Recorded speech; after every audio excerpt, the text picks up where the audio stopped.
a saying, one of the American presidents, the Supreme, who said it, Abraham Lincoln, well, that you can fool some of the people some of the time, but you can't fool all of the people all of the time.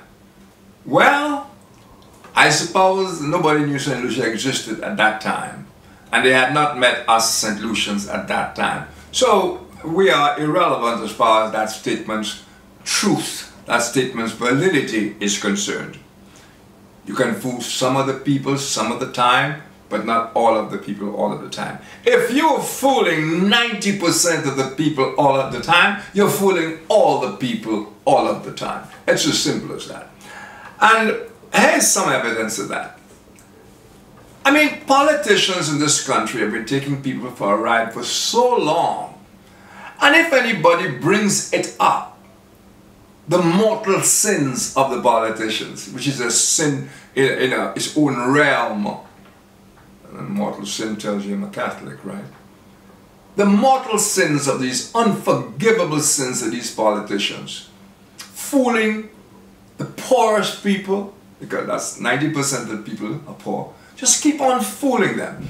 And if somebody would get some gonads and start to point out some of the evils that successive governments and politicians have pulled on this poor, deprived, not so smart population, because we're not, no matter what we say, Derek Walcott and all, no matter what we say, we're not one of the smartest nations you can come across. If somebody would develop the gonads and point out the various evils, the opposite guy or the politician will tell you, man, you're just politicking. And that came home to me during a recent debate on television with two opposite sides. Whereas one guy was naming all the issues that had been investigated by commissions of inquiry, and there were reports for and everything. And the guy was accused of politicking and just playing politics and mépris, all that kind of stuff. Every single one of the items the guy underscored had cost St. Lucian taxpayers, had cost the country millions of dollars, including Rochamel and Frenwell, including Grindberg in retainer fees alone. And the possibility, remote though it may be, of us losing the case because we've done so many things regarding that case in the contract, that we could find ourselves, although the madman is demanding $500 million, even if we got $200 million, where the hell are we getting that from? Now you might say this is politics. It's not, it's economics. Because that's the discussion, you know. These guys get together and they profess to want to know how do we get out of this. Now, but they don't want to discuss how we got into it. If you find yourself in a maze, in a cage somewhere, and you want to get out of it, you're going to have to retrace your steps. The steps you took to get in there, you're going to have to find some way of retracing those steps out of there. But they don't want to discuss how we got there in the first place, because to do that is to expose them as a bunch of crooks. A bunch of leeches living off the people, living off the lack of intelligence of the people, deliberately keeping people ignorant and uneducated, deliberately discouraging debate of any worth in the country, all to the profit of the crooked politicians we keep on electing into office. So the next time you hear a politician saying this is just politics, point out to him how much each of these politics items has cost the country, and in many cases will continue to cost the country for the longest while. For example, if you're not properly investing in education and you keep on developing idiots, that's going to go around for a while. If you keep on developing people who have no interest in debate, that's going to go on. I was talking to somebody a while ago, you know, that we were talking about people talking about the dead, you know, praising the dead, and the conversation was, well, as far as I was concerned, I was saying, I don't want anybody, I couldn't care less about somebody praising me or whatever they said after I died, because I suspect after I'm dead, I'm not going to hear it anyway.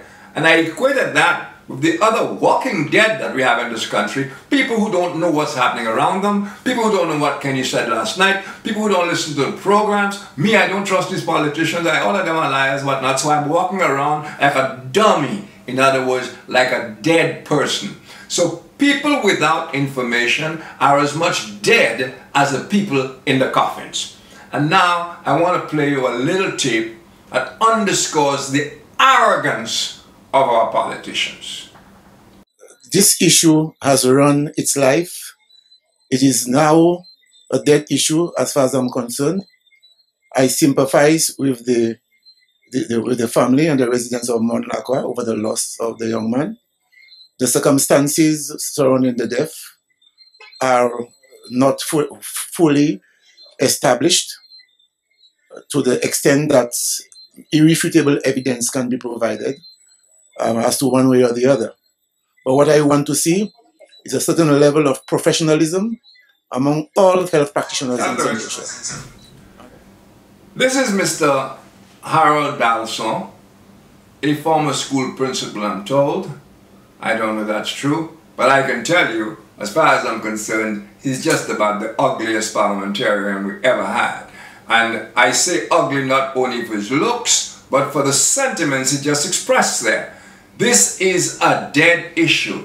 The man is referring to a young man of 25 who was stabbed in Choiseul and ended up dead. It's a horrific story that I will be featuring on Saturday. I actually dragged myself to Soufriere to get the details from his family and everything else. It's a horrific story. It is worse than the story of this 25-year-old woman who in 2005, I think it was, died in a van giving birth to a child outside the Soufriere hospital. And it's a horrific story. And that was Dalsan's comment. It's a dead issue. Then he went on to say about there is no inevitable evidence. Now there are people who tell me that what he really was saying is irrefutable. Okay? Well, there's no such word as irrefutable anyway, and I don't think he's saying irrefutable anywhere. I hear him saying in as the first syllable, and he's saying inevitable.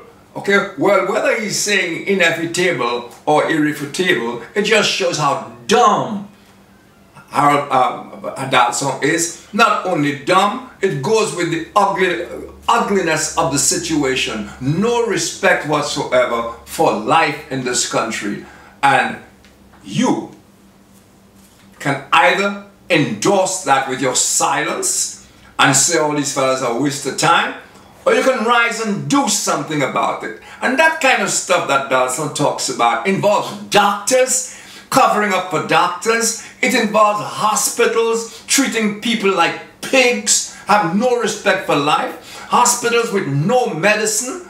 This guy who eventually died, the guy he's referring to, who eventually died from a stab wound that punctured his diaphragm, that punctured a number of vital organs in his body, was given antacid as medicine for that.